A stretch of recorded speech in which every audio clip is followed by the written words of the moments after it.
Dù con đi suốt cả cuộc đời cũng không bao giờ nghe hết những lời mẹ ru trong trái tim con.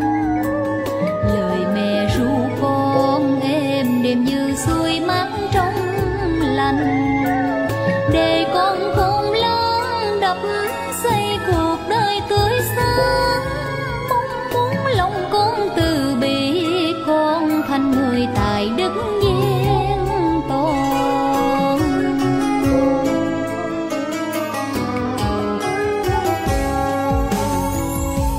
Chiều nay bao lá rơi bên thềm, mỗi khi thu về ấm áp cõi lòng con, luôn có mẹ kề bên lòng.